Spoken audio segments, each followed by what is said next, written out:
Hi guys, BigBenMotoVlogs here. Have some amazing news. I have passed my Mod 1. Yeah! Hello. Yes, but I have passed my Mod 1, finally! Yeah, finally passed it. Felt better this time. Because I've been riding for 6 years. What got me each time was that swerve right at the end annoyed me. And for obviously from people not from the UK, you may know about the tests that we got over here in the UK, and you may not. But our tests in the UK here are in, well, technically 3 parts. You've got your theory, which is like questions and stuff like that, and then you got your Mod 1, which is your like in-yard kind of like exercises around cones and stops and stuff like that, and then you got your Mod 2 then, which is your on-road. But I've passed my Mod 1, so I'm super happy at the moment, because that means I am one step closer to getting my MOD2. I'm going to share some of my thoughts about it as well, just my sort of like general experiences, you know, how I've prepared up to the situation, you know, to the Mod 1 test, things like that. The tests over here, you know, obviously prepare you for pretty much every situation that, not every situation, but most situations that could happen on UK roads pretty much. And obviously all depending on, you know, how much training you want. You can have as little training, you can go straight into Mod 1 and Mod 2 if you wanted to, you know, and just pay for those separately. If you're not familiar, have a look up about Mod 1 and Mod 2. Mod 1 pretty much is, I mean, you do a couple of different exercises, because you got your manual handling first, so in a box, out of a box, into a box, and then out again. So kind of like you have to get off your bike, move your bike around, and things like that. Then you've got your, what do you call them, the slalom, that's the one, and then your figure of 8, so you got those 2 next. So obviously your slalom goes into a figure of 8, so that's 2 exercises in one kind of thing there. So you go twice along the figure of 8, and then he calls you over. Next then is your slow ride. So you have to go kind of like walking pace along with the instructor. That's obviously feathering your clutch, using your back brake like you were in slow traffic, sorry. After that bit then, that leads straight onto the U-turn, so you do your U-turn. Obviously, with all these ones, if you hit a cone anytime, or if you put a foot down in any one of the exercises, then unfortunately you have failed. So it's, so they don't give you much in the way of leeway kind of thing, you know. If you made a mistake, unfortunately you failed the test, which is annoying. But yeah, it's fair.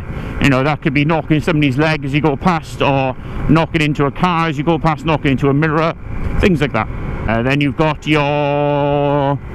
Then there's the high-speed stuff then. So the high-speed stuff, first one is your controlled stop. So it's like you come into a traffic light. So you have to go all the way to the top of the track, do a turn around to the top, come through a set of cones, and then stop with your front wheel within a obviously set of cones. Next high speed then, which is your emergency stop. So that's like if this car slammed on its brake now, how quickly could I stop this bike? So that's kind of like the next exercise you have to do. That's pretty simple in itself, but it is the speed is recorded, so you have to do a minimum of 32 miles an hour or 50 kilometers an hour, which is fine. That one's okay. But you kind of go through a little speed trap. He's got his little handheld device kind of thing that shows him how quick you went through it. But you can go over. You don't have to go exactly 32 miles an hour. You can go a little bit over if you wanted to, but not too much. But you have to be like a minimum of 50, which is fine. You can get 50 easily.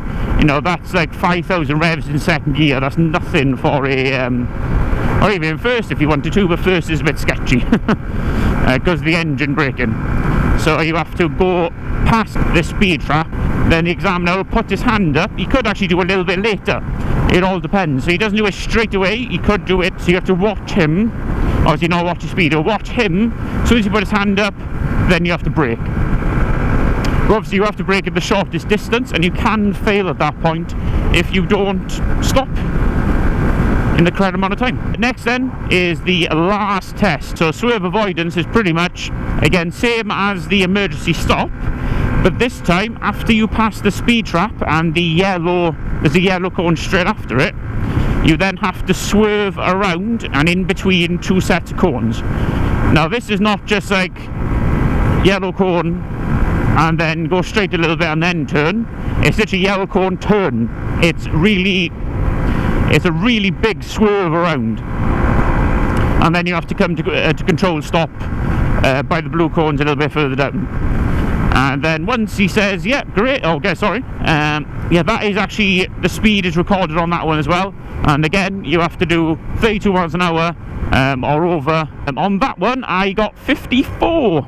So, pretty good. I think I was doing about 35 at that point, so 35, 36. And this time I wanted to make sure that I went through over that speed. Because if you do 49.99999 kilometers going through there, unfortunately you have to do it again. So like I say, it's a bit unfair, and you have to be literally on the money. You have to be, otherwise, or not on the money, you don't have to be directly on it, but if you're under that even by a point hundredth of a second, you have to do it again. And I hate that. But luckily this time he went, I passed through it, you know, I did my swerve, perfect, came to a stop, and he went, right, that's the end of the test. I went, he's not asking me to do it again? Is this a good sign?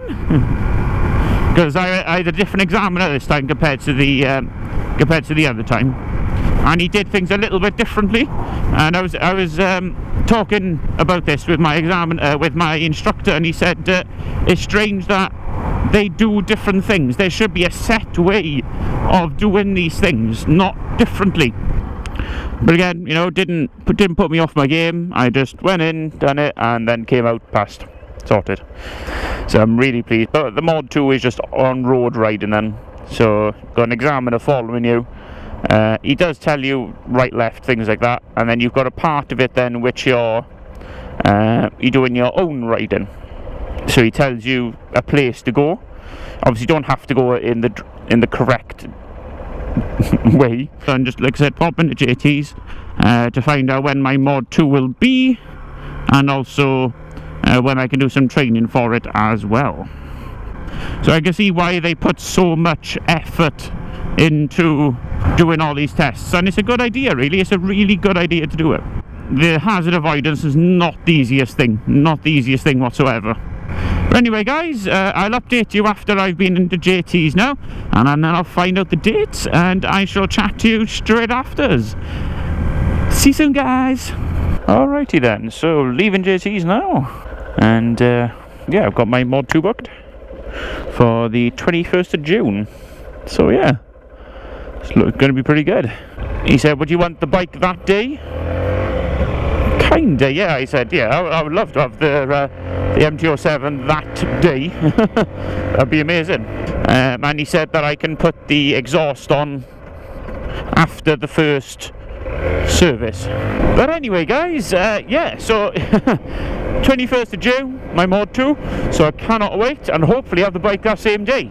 So that is going to be awesome, and like I said, I'm going to document every second of getting that bike. So you know, so I'll have my camera on as soon as I leave JT's, not as soon as I leave JT's, no, even the first sit on my new bike, I will record it. But thanks so much for watching, guys. I shall catch you very soon. Bye bye, guys. Bye bye.